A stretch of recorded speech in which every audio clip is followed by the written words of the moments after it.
लक्ष्य PSC academy के इस ऑनलाइन प्लेटफॉर्म में आपका पुनः स्वागत है। भारतीय भूगोल का आज हम पढ़ने वाले हैं लेक्चर नंबर 4, ज्योग्राफी का चौथा पार्ट है ये, जिसमें आज हम प्राकृतिक विभाजन फिजिकल डिवीजन का पार्ट 1 करेंगे। ये 2 पार्ट में वीडियो बनेगा, पार्ट 1 और पार्ट 2। फिजिकल डिवीजन वैसे तो बहुत बड़ा है, लेकिन मुख्य जो बिंदु होंगे वो 2 पार्ट के हैं। प्राकृतिक विभाजन जो फिजिकल डिवीजन है, ठीक है, वो भारतीय उपमहाद्वीप के आधार पर, ठीक है, कितने भाग में बांटे गए हैं ये सबसे पहले हम देख लेते हैं।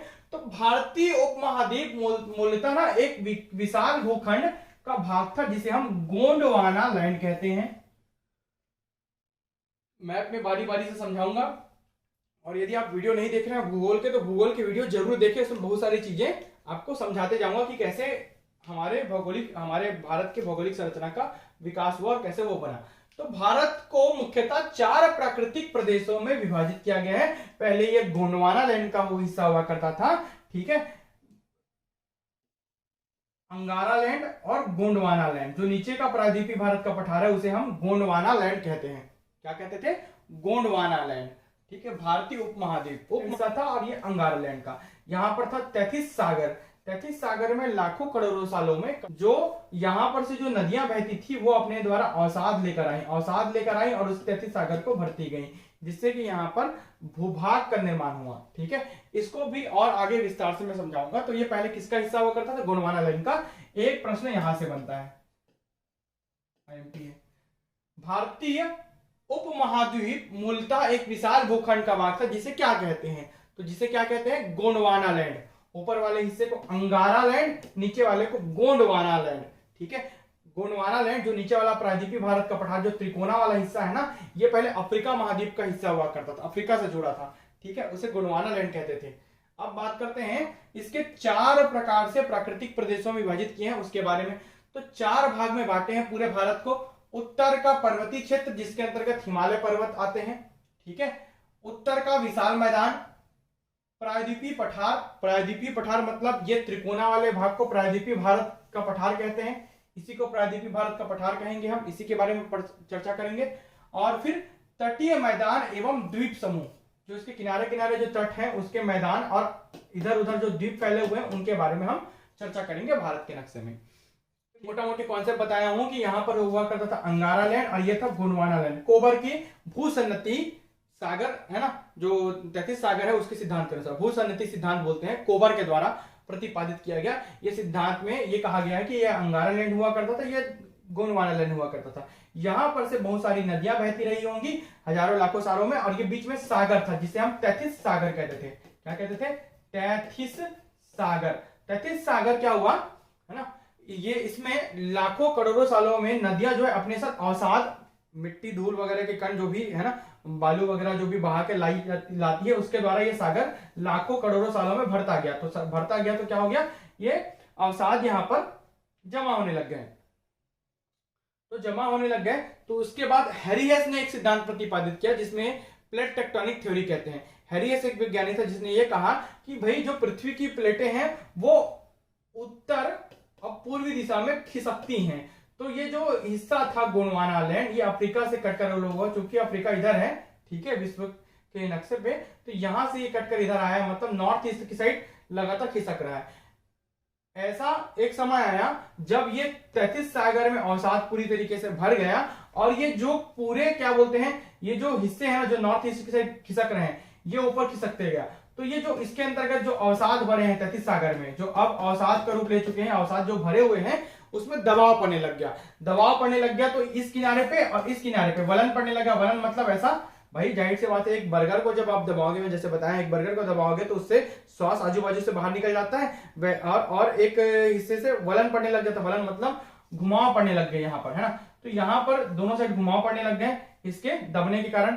तो यहाँ पर के कुछ ये किनारे से वो उठने लग गया और ये किनारे से वो उठने लग गया, अब बीच से वो गहरा होते लग गया। ठीक है, मतलब कुछ इस प्रकार से ऐसा और कुछ इस प्रकार से ऐसा उधर उठ गया, अब बीच में जो हो गया गहरा हो गया। जो गहरा भाग है ना वो आपका तिब्बत का पठार, क्या कहलाता है? तिब्बत का पठार। और ये जो है वो क्यूनूल पर्वत है जो चाइना में, और ये जो है हिमालय पर्वत है। मतलब ये जो वलन नीचे वाला वलन है जो गोंडवाना लैंड से के टकराने से, इससे अंगारा लैंड से टकराने के परिणाम से निर्मित हुआ वो क्या है, हिमालय पर्वत है। इधर जो पर्वत बना है वो लंबा, वो है क्यूनूर पर्वत जो चाइना में है, और बीच में जो है वो प्लेट जो है वो निचला चला गया जिसमें बना है तिब्बत का पठार, ठीक है। और इससे इस जो हिमालय पर्वत से भी नदियां बहुत सारी बहती है, ये अपने साथ मिट्टियां वगैरह, धूल मिट्टी के कण वगैरह लाते गए और धीरे धीरे इसके नीचे में मैदान का निर्माण कर ली, जो जिससे निर्माण हुआ उत्तर भारत के मैदान का। तो इस प्रकार दो सिद्धांत आते हैं, कोबर का सिद्धांत देख लिया आपने, गोंडवाना लैंड अंगाला लैंड वाला, जिसे तथित भूसन्नति का सिद्धांत कहते हैं, और दूसरा हैरी हेस का प्लेट टेक्टोनिक थ्योरी देख लिया जिसमें प्लेटें खिसकती हैं, ठीक है। तो इसके तहत ही भारत को हम 4 भौगोलिक क्षेत्रों में विभाजित कर सकते हैं। उत्तर का पर्वतीय क्षेत्र जिसमें हिमालय पर्वत को पढ़ेंगे अलग से, फिर उत्तर का विशाल मैदान पढ़ेंगे, फिर प्रायद्वीपीय भारत का पठार ये त्रिकोणाला हिस्सा पढ़ेंगे, फिर तटीय मैदान और द्वीप समूह को पढ़ेंगे। अब इसी को देख लेते हैं। इसी में उत्तर का पर्वतीय या हिमालय पर्वत में हम पश्चिमी हिमालय, पूर्वी हिमालय और उत्तर पूर्वी हिमालय को पढ़ेंगे। नॉर्थ ईस्ट जो साइड में भारत के जो हिमालय की श्रेणियां आती हैं उसको हम पढ़ेंगे, ठीक है। उत्तर का विशाल मैदान में हम उत्तरी मैदान पढ़ेंगे, पूर्वी मैदान, असम का मैदान, और इसी में आता है आपका थार का मरुस्थल, इसको भी हम अलग से पढ़ेंगे, ठीक है। इसी के साथ आता है आपका उत्तर में मध्यवर्ती उच्च भूमि जिसमें पहाड़ियां आपको देखने मिलेंगी, और दक्षिण में मध्यवर्ती उच्च भूमि जिसमें दक्षिण में पहाड़ियां आपको देखने मिलेंगी उत्तर के विशाल मैदान के अंतर्गत। फिर हम पढ़ेंगे प्रायद्वीपीय भारत का पठार, इसके अंतर्गत उत्तरी दक्कन, दक्षिणी दक्कन, मतलब दक्कन का पठार पढ़ेंगे कुल मिलाकर, पूर्वी पहाड़ियां, पश्चिमी पहाड़ियां, है ना, और कुछ और पहाड़ियों को पढ़ेंगे। तो ये पूरी पहाड़ियां पढ़ेंगे, पूर्वी और पश्चिमी पहाड़ियों को, ठीक है।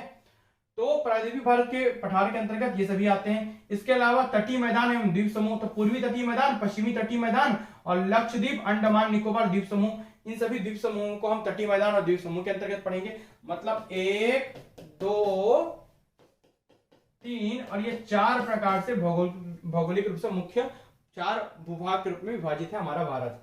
इसी को हम विस्तार से चर्चा करेंगे।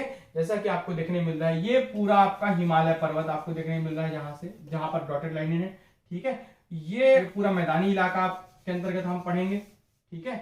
उत्तर भारत का विशाल मैदान, और इसी के अंतर्गत हम थार का मरुस्थल भी पढ़ेंगे, ठीक है। ये आपका हिमालय पर्वत, इसी में हम ये प्रायद्वीपीय भारत का पठार पढ़ेंगे जो तिकोना वाला इलाका है, ये वाला पूरा पठार है ना। इसके बाद ये आपका तटीय मैदानों को पढ़ेंगे, इधर तट है पूरा। इसके बाद हम ये द्वीप समूह है पूरे, अंडमान निकोबार, लक्षद्वीप समूह, इनको पढ़ेंगे।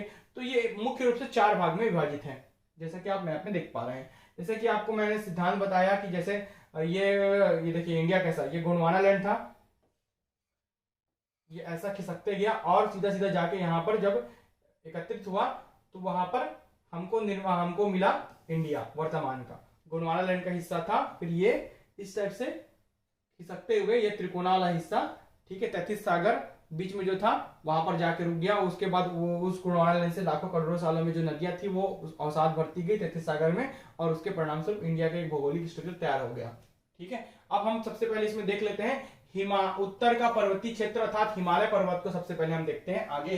हिमालय पर्वत पश्चिम से पूर्व की ओर एक वृहद चाप के रूप में, ऐसा चाप के रूप में आपको देखने मिल रहा है, ठीक है, वृहद चाप के रूप में आकार में विस्तृत है। भारत की उत्तरी सीमा पर विस्तृत हिमालय पर्वत भूगर्भिक रूप से युवा या नवीन एवं बनावट में दृष्टिकोण से वलित एवं विश्व की नवीनतम मोड़दार पर्वत श्रृंखला है।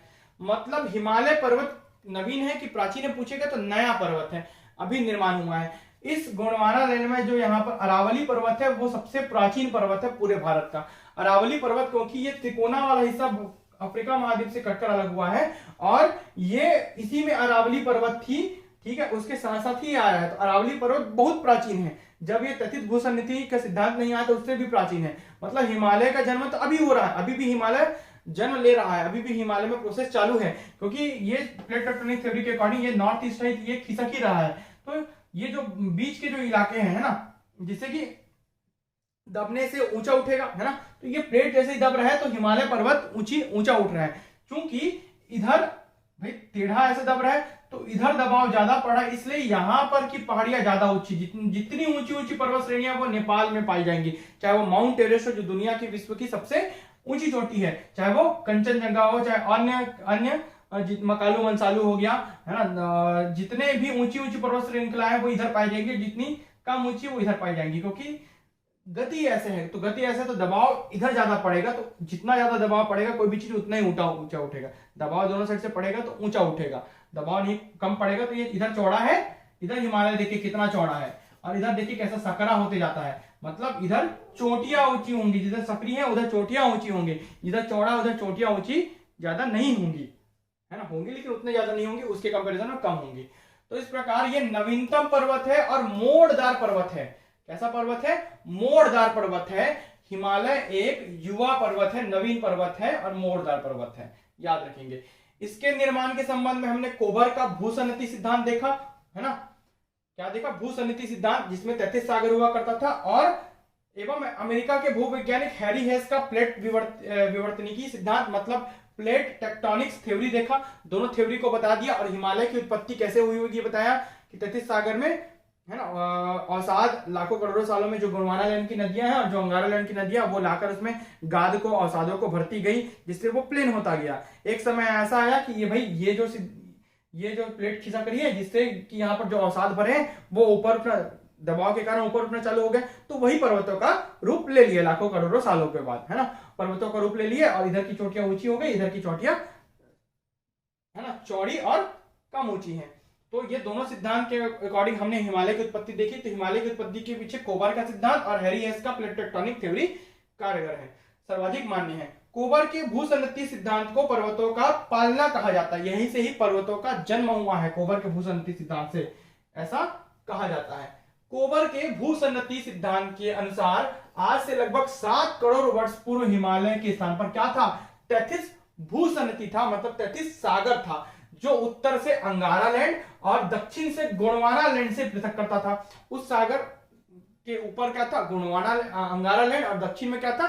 गोंडवाना लैंड, जैसे कि अभी पूरा पहले ही पढ़ा चुका हूं। तो उसी से ही इसका जन्म हुआ है। अब लैंड में जो भी नदियां बहती थी, अंगारा लैंड में जो भी नदियां बहती थी, उनके द्वारा अवसाद लाया गया, अवसाद लाकर जमा करते गए, तो भूसन्निधि में जमा होते रहे, एवं इन अवसादों का क्रमशः अवतलन होता रहा। इसके परिणाम स्वरूप दोनों संलग्न अग्रभूमियों में दबाव जनित भू संचलन उत्पन्न हुआ, जिससे क्यूनूल पर्वत जो कि चाइना में, और हिमालय पर्वत जो कि हिमालय और काराकोरम श्रेणियां जो कि भारत में, ठीक है, उसका निर्माण हुआ। हिमालय और काराकोरम श्रेणियों का निर्माण भारत में हुआ।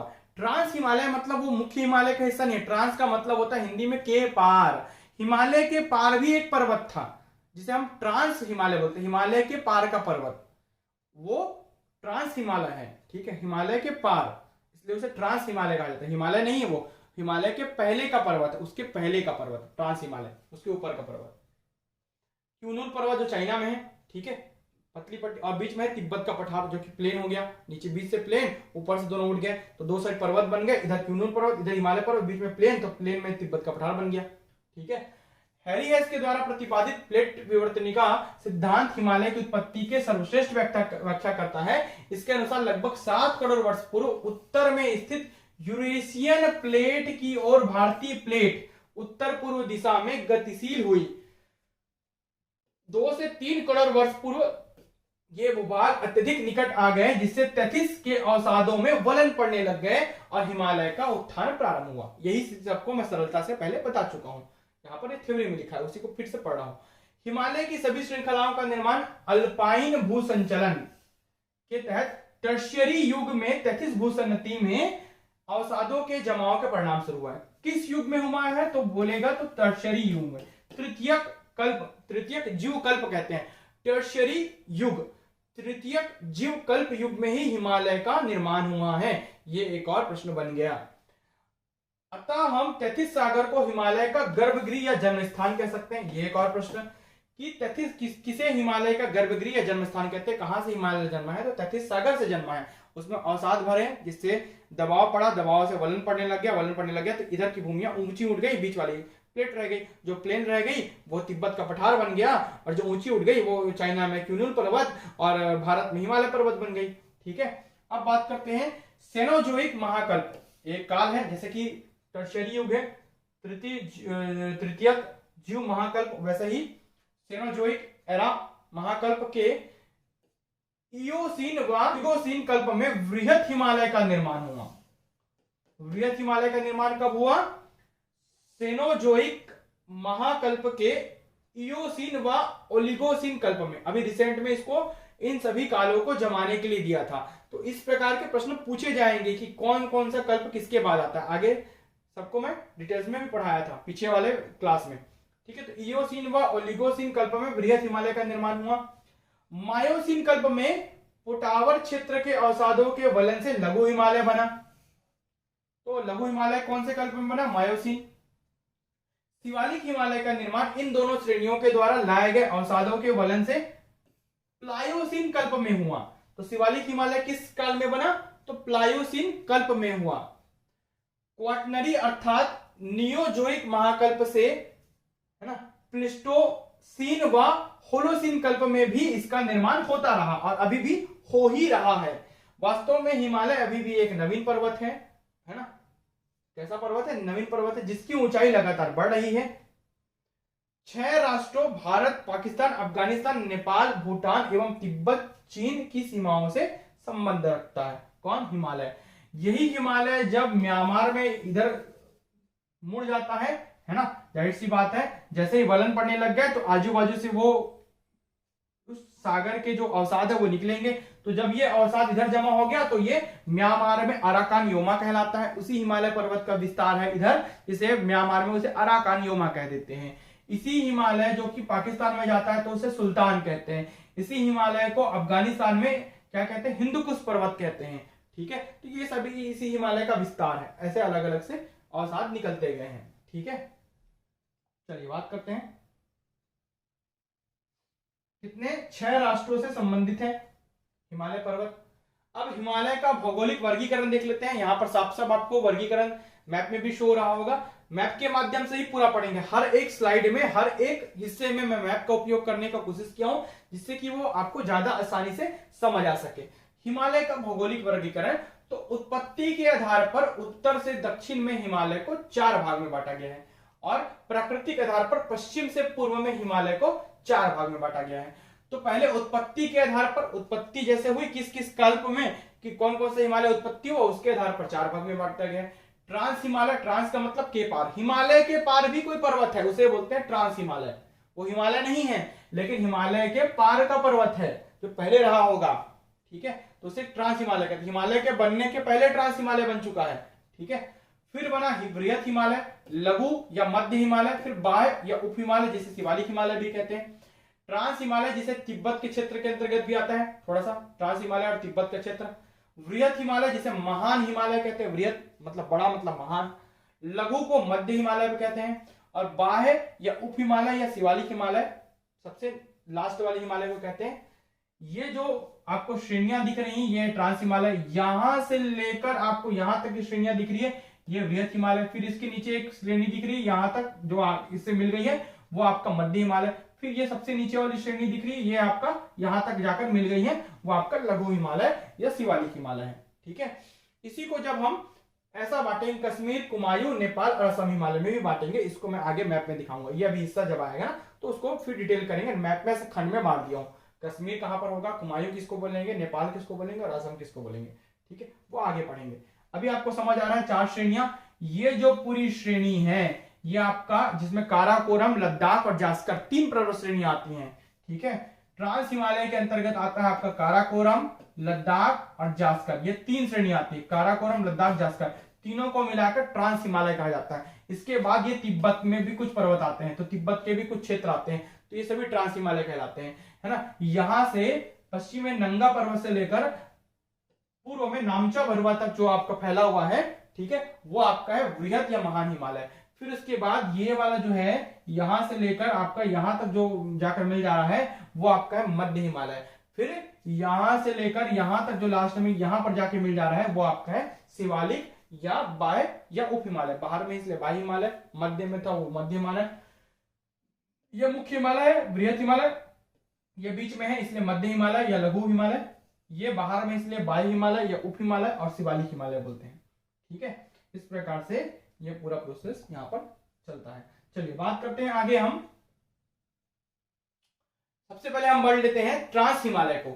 ट्रांस, इसे तैथिस हिमालय कहते हैं क्योंकि तैथिस भूसन्नति के अवशेष की विद्यमानता इसमें है। मतलब 33 भूसंधि से जन्मा है, लेकिन ये बृहत हिमालय के जन्मने के पहले ही जन्म चुका था, इसलिए इसे ट्रांस हिमालय के पार का पर्वत। इसका विस्तार कहां तक है? तिब्बत तक है। भारत में तो है ही, इसके साथ साथ तिब्बत तक है। देखिए ये काराकोरम श्रेणी, लद्दाख श्रेणी, जास्कर श्रेणी और फिर तिब्बत में कैलाश श्रेणी। कैलाश पर्वत जो है तो तिब्बत के अंतर्गत आता है, ठीक है, हमारा पवित्र स्थान भी यही है। तो वहां तक पूरा फैला हुआ है आपका ट्रांस हिमालय। यह हिमालय सबसे चौड़ा है, लगभग 225 किलोमीटर, क्योंकि ये देखिए पूरा तीनों इलाके आते हैं यहां तक पूरा चौड़ाई में। काराकोरम, लद्दाख, जास्कर तीनों श्रेणियां इसके अंतर्गत आती हैं। श्रेणी मतलब श्रृंखलाएं, पहाड़ों की पूरी श्रृंखलाएं। तो इसकी चौड़ाई सबसे ज्यादा है। कौन से हिमालय की चौड़ाई सबसे ज्यादा है पूछेगा तो आप बताएंगे ट्रांस हिमालय, जिसकी चौड़ाई लगभग 225 किलोमीटर है, ठीक है। चलिए, यहाँ वनस्पति ही विहीन भाग है, मतलब ये यहाँ पर बहुत ज्यादा बर्फ पड़ती है, ठंड पड़ता है, तो वनस्पति होने का सवाल ही पैदा नहीं होता। ट्रांस हिमालय श्रेणी महान हिमालय या उत्तरी, है ना, महान हिमालय या बृहत हिमालय का उत्तरी भाग है। मतलब ये जो इसके नीचे जो बृहत हिमालय है इसके उत्तर में है आपका ट्रांस हिमालय, है ना, जहां टर्शियरी या तृतीयक युग से लेकर कैम्ब्रियन युग तक के शैलें पाई जाती हैं। मतलब इसका विकास जो है टर्शियरी युग में भी हुआ है और कैम्ब्रियन युग में भी हुआ है। कैम्ब्रियन, प्री कैम्ब्रियन युग, है ना, फिर उसके बाद आता है फिर कैम्ब्रियन युग, मतलब पुरातन शैल समूह जहां पर, और टर्शियरी युग, तृतीयक युग की शैली भी इसमें पाई जाती है, मतलब एकदम पुराना भी और एकदम नया भी। टर्शियरी के बाद क्या आता है? क्वार्टिनरी युग आता है ना, चतुर्थ जीवकल्प। तो यहां तक की आपकी शैलें भी इसके अंतर्गत आती है, शैल समूह पाया जाता है बहुत पुराने। यहाँ पर कोयला वगैरह मिलता है, उच्चतम क्वालिटी का कोयला, जो कि 0.1% करीब है हमारे यहाँ।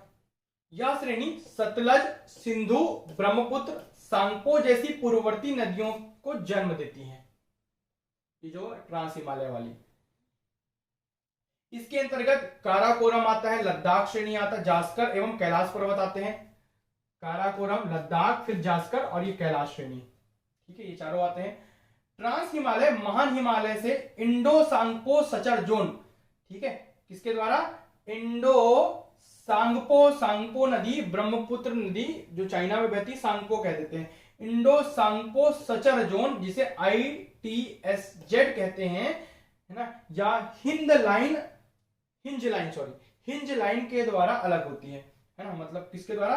ट्रांस हिमालय और महान हिमालय। मतलब ये ट्रांस हिमालय की श्रेणियां पूरी, ये पूरी मोटी श्रेणियां, और ये जो बृहत हिमालय है इसके बीच में जो लाइन है ना, एक रेखा है, एक गहराई है, उसे हम बोलते हैं इंडो सांगपो सचर जोन बोलते हैं, या हिंज लाइन बोलते हैं। इसी के द्वारा ये दो जो ट्रांस हिमालय और ये जो बृहत हिमालय ये अलग होती है, ठीक है, किसके द्वारा? इंडो सांगपो सचर जोन के द्वारा, ठीक है। चलिए बात करते हैं आगे।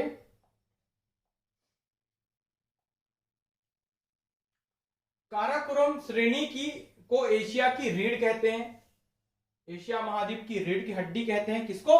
काराकोरम श्रेणी को। इसी श्रेणी में ही भारत की सर्वोच्च पर्वत चोटी केटू है, जिसे गॉडविन ऑस्टिन कहा जाता है। 8,611 मीटर इसकी ऊंचाई है।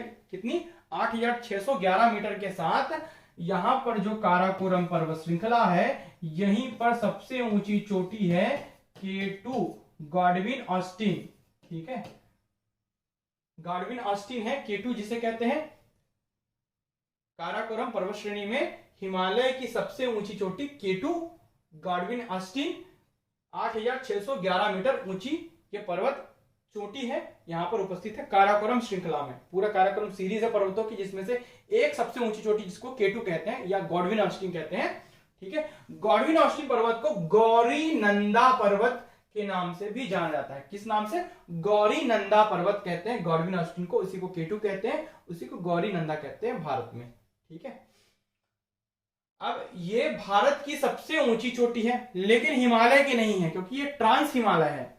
हिमालय नाम होने से वो हिमालय नहीं है, वो ट्रांस हिमालय, हिमालय पर्वत जो कि बृहत हिमालय से चालू होता है वो हिमालय है। उसके पार कोई पर्वत है जिसे ट्रांस कहा गया, ट्रांस हिमालय कहा गया, हिमालय के ट्रांस में मतलब पार में, ठीक है। वो हिमालय का हिस्सा नहीं है। काराकोरम, लद्दाख, जास्कर, ट्रांस हिमालय हिमालय का हिस्सा नहीं। हिमालय बृहत हिमालय से चालू होता है, फिर मध्य हिमालय, फिर शिवालिक हिमालय, ये तीन ही हिमालय हैं। उसके बार को ट्रांस हिमालय कहते हैं, याद रखिएगा, है ना। इसलिए भारत में सबसे ऊंची चोटी बोलेगा तो केटू, लेकिन भारत में हिमालय की सबसे ऊंची चोटी बोलेगा तो ये हिमालय का हिस्सा नहीं है, तो आएगा कंचनजंगा जो कि सिक्किम में है, क्योंकि वृहत हिमालय का हिस्सा है वो कंचनजंगा। कंचनजंगा जो ऊंची चोटी है वो हमारे भारत में है, वृहत हिमालय। और जो उसी वृहत हिमालय में ही माउंट एवरेस्ट है, लेकिन वो नेपाल में चला जाता है। तो भारत में हिमालय की सबसे ऊंची चोटी बोलेगा तो कंचनजंगा, और अगर हिमालय की सबसे ऊंची चोटी बोलेगा तो माउंट एवरेस्ट। भारत की बात नहीं करेगा, केवल हिमालय की सबसे ऊंची चोटी बोलेगा तो माउंट एवरेस्ट। लेकिन भारत में हिमालय की सबसे ऊंची चोटी बोलेगा तो कंचनजंगा, और अगर भारत की सबसे ऊंची चोटी बोलेगा, हिमालय का नाम नहीं लिया, केवल ये लिख दिया कि भारत की सबसे ऊंची चोटी, तो K2। ये तीनों में डिफरेंस आप समझिएगा। चलिए, है ना, एकदम क्लियर कर रहा हूं बार बार। भारतीय भूभाग में काराकोरम श्रेणी पाक अधिकृत कश्मीर में स्थित है। जो काराकोरम श्रेणी अधिकतर जो हिस्सा है ये पाक अधिकृत कश्मीर में स्थित है, POK बोलते हैं, पाक ऑक्यूपाइड कश्मीर, है ना। अब इसमें बहुत सारे हमारे ग्लेशियर्स हैं, हिमनद है। सियाचिन ग्लेशियर 76 किलोमीटर लंबा, बियाफो 59 किलोमीटर, बालतोरा 58 किलोमीटर और हिस्पार 61 किलोमीटर। ये यहीं पर है आपका सियाचिन ग्लेशियर जो कि सबसे ऊंचा ग्लेशियर है। यहाँ पर बियाफो है, बालतोरा ग्लेशियर आपको देखने मिलेगा और हिस्पार देखने मिलेगा। ये सभी यहाँ पर सबसे बड़े हिम के क्षेत्र है, मतलब एक मैदान रण क्षेत्र जैसा, रण मैदान जैसा, बहुत लंबा बहुत बड़ा, ठीक है। 76 किलोमीटर, 80 किलोमीटर, देखिए 59-60 किलोमीटर लंबा, सीधा सीधा इतना बड़ा बर्फ से पूरा ढका हुआ पिंड दिखेगा, मैदान जैसा, ठीक है। तो ये चारों ओर काराकोरम श्रेणियों से के सबसे बड़े ग्लेशियर हैं। ये चारों जो है ना वो काराकोरम श्रेणियों की ही ग्लेशियर है। काराकोरम श्रेणी में ही चारों ग्लेशियर है, बर्फ से ढके हुए लंबे लंबे पिंड, मैदान जैसे। कितने लंबे मैदान? 76 किलोमीटर, 59 किलोमीटर, 58 किलोमीटर लंबे लंबे मैदान। और विश्व की सर्वाधिक तीव्र ढाल वाली चोटी राकापोसी जो कि लद्दाख श्रेणी में स्थित है, यह भी ट्रांस हिमालय का हिस्सा है। काराकोरम के बाद आपका आ जाएगा लद्दाख श्रेणी। इसमें राकापोसी जो कि सबसे ढलान वाली चोटी है, राकापोसी, वो भी लद्दाख श्रेणी में ही स्थित है, ट्रांस हिमालय का हिस्सा है। काराकोरम श्रेणी पश्चिम में पामीर की गांठ से मिलती है, यहाँ पर पामीर की गांठ जहां पर से ये मिलती है, जबकि दक्षिण पूर्व की ओर यह कैलाश श्रेणी के रूप में विस्तृत है। जैसे ही ये तिब्बत के पठार में जाती है तो इसे कैलाश श्रेणी कहते हैं, ठीक है। इस श्रेणी के दक्षिण में लद्दाख श्रेणी है, इसके दक्षिण में आपको क्या देखने मिल रहा है? लद्दाख पर्वत श्रेणी, ठीक है। सिंधु नदी तथा इसकी सहायक श्योक नदी के मध्य विभाजक का कार्य करती है ये, ठीक है। कौन? लद्दाख श्रेणी सिंधु नदी श्योक नदी के मध्य विभाजक का कार्य करती है। सिंधु नदी जास्कर और लद्दाख श्रेणियों के मध्य बहती है। किसके किसके मध्य? यहां पर इसके नीचे है आपका जास्कर श्रेणी, यहां से आपका सिंधु नदी बहती है और इधर से पाकिस्तान में प्रवेश करती है। तो लद्दाख और जास्कर श्रेणियों के मध्य से सिंधु नदी बहती है, याद रखेंगे। जो बुबजी नामक स्थान पर लद्दाख श्रेणी को काटकर भारत में सबसे गहरे गार्ज लगभग 5200 मीटर का निर्माण करती है। सबसे गहरे गार्ज, खाई जिससे बोलते हैं, गहरा गड्ढा, ऐसा ये पूरा गहरा गड्ढा है जिससे नदी बह रही है, यहां से इतना गहरा खाई का निर्माण करती है, गार्ज बोलते हैं, गार्ज या कैनियन कहते हैं उसे। तो गार्ज का निर्माण करती है, लगभग 5200 मीटर गहरा गड्ढा का निर्माण करती है लद्दाख श्रेणी को काटकर। भारत में सबसे गहरे गार्ज का, यहाँ पर खाई टाइप से काटती है और उसके बाद बाहर निकल जाती है, ठीक है। ये हो गया डिटेल्स। अब आगे बढ़ते हैं अंतिम स्लाइड में। अब हम पढ़ेंगे वृहत, मुख्य, महान या आंतरिक या हिमाद्री हिमालय को, कि हिम से ढका रहता है, इसके अलग अलग नाम है। मोटा मोटी माने तो वृहत हिमालय, ग्रेटर हिमालयास को पढ़ेंगे। यह हिमालय की सर्वाधिक सतत व ऊंची श्रृंखला है। वृहत हिमालय इतनी बड़ी श्रृंखला कि जितनी ऊंची ऊंची चोटियां सब इसी में है। इसमें 6100 मीटर की औसत ऊंचाई वाले सर्वाधिक ऊंचे शिखर पाए जाते हैं। ये एवरेज है, किसी किसी का तो 8500 है, जैसे कि माउंट एवरेस्ट 8500 से ऊपर भी। इसमें हिमालय की सबसे मुख्य शिखर है, इसकी चौड़ाई 120 से 190 किलोमीटर है, मतलब कम है, क्योंकि ये वाले हिमालय की, ट्रांस हिमालय की लगभग 225 किलोमीटर थी, इसकी 120 से लेकर 190 किलोमीटर के आसपास है, ठीक है। महान हिमालय के वलय की प्रकृति असीमित है, जो कि मुख्यतः रवेदार आग्नेय अथवा कयंत्रित शिलाओं जैसे कि ग्रेनाइट, शिस्ट व निस्ट से निर्मित है। मतलब अगर पूछेगा कि वृहत हिमालय में किस प्रकार की चट्टानें हैं, तो ग्रेनाइट, शिस्ट और निस्ट किस्म की चट्टानें, जो कि एक आर्कियन सेल समूह का बदला हुआ रूप है, रूपांतरित कायांतरित रूप है, काया का अंतरण कर दिया है, काया बदला हुआ रूप है। यह श्रृंखला सदैव बर्फ से ढकी रहती है तथा इसमें बहुत सी हिमानियों नदियों का प्रवाह होता है। उत्तर पश्चिम में सिंधु नदी से प्रारंभ होकर अरुणाचल प्रदेश तक 2500 किलोमीटर ये लंबी है। कितनी लंबी है?